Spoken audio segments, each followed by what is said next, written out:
कृष्णा। सनातन धर्म की पावन परंपराओं में पुरुषोत्तम मास का स्थान अत्यंत उच्च और कल्याणकारी माना गया है। यह मास भगवान श्री हरि की विशेष कृपा प्राप्त करने का दुर्लभ अवसर है। इस दिव्य काल में किए गए जप, तप, दान और व्रत साधक के जीवन को पवित्र बनाते हैं और उसे भौतिक और आध्यात्मिक उन्नति की ओर अग्रसर करते हैं।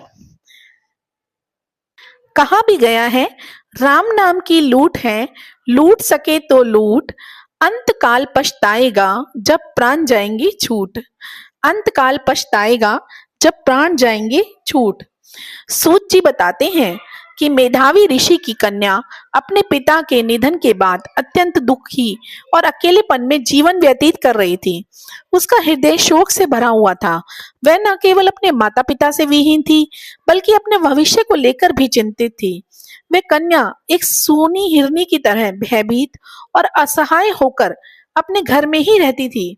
उसके नेत्र आंसुओं से भरे रहते थे, हृदय दुख की अग्नि में जलता रहता था और हर क्षण वह अपने जीवन का कोई मार्ग नहीं देख पाती थी।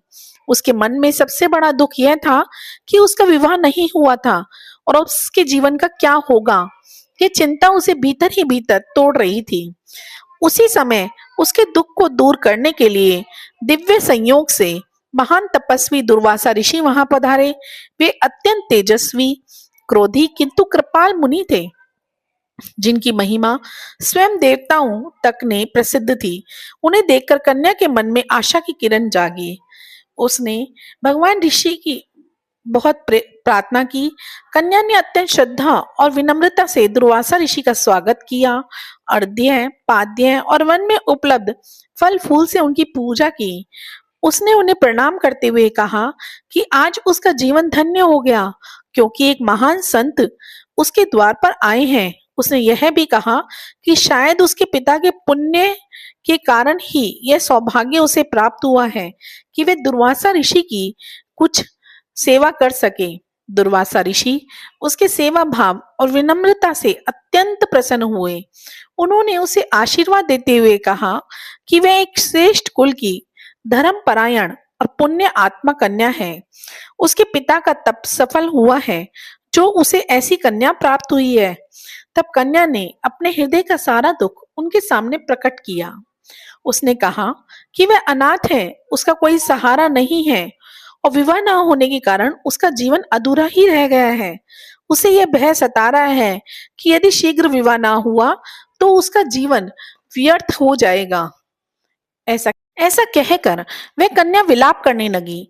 आतिथ्य से संतुष्ट और प्रसन्न महर्षि दुर्वासा उस कन्या से बोले, हे पुत्री, तुमको धन्य है, तुमने पितृ कुल का उद्धार किया है।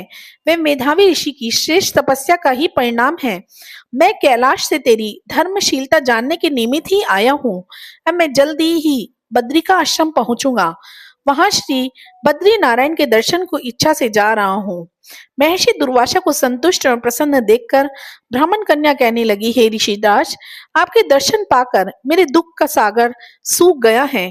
भविष्य में भी मुझे अपने शुभ की संभावना दिखाई देती है। हे कृपालु, क्या आप इस विषय में कुछ नहीं जानते? कृपा करके इस अग्नि से मुझे बचाइए। हे तपस्वी, शीघ्र ही मुझे उचित उपाय बताओ। मुझसे विवाह करने की कोई भी इच्छा नहीं करता। इससे तो मैं शूद्र हो जाऊंगी। इसी भय से मैं सो नहीं पाती, भोजन तक की इच्छा नहीं होती।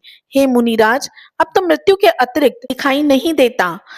उसकी करुण वाणी सुनकर दुर्वासा ऋषि का हृदय द्रवित हो गया। यद्यपि वे स्वभाव से क्रोधित थे, परंतु भीतर से अत्यंत दयालु थे। उन्होंने कन्या के दुख को समझा और उसके कल्याण के लिए उपाय सोचने लगे। अंततः उन्होंने एक ऐसा दिव्य और सारभूत उपाय बताने का निश्चय किया, जिससे उसके जीवन का दुख दूर हो सके और उसका भविष्य उज्जवल बन सके। जय श्री हरि विष्णु। इति श्री पुरुषोत्तम मास महात्म्ये दुर्वासा ऋषि आगमन नामक 9वां अध्याय समाप्तम। हरे कृष्णा कृष्णा कृष्णा हरे हरे, हरे राम राम राम हरे हरे। दोस्तों, अगर आपको ये कथा अच्छी लगी हो तो कमेंट में जय श्री कृष्णा लिखना ना भूलें। जय श्री कृष्णा।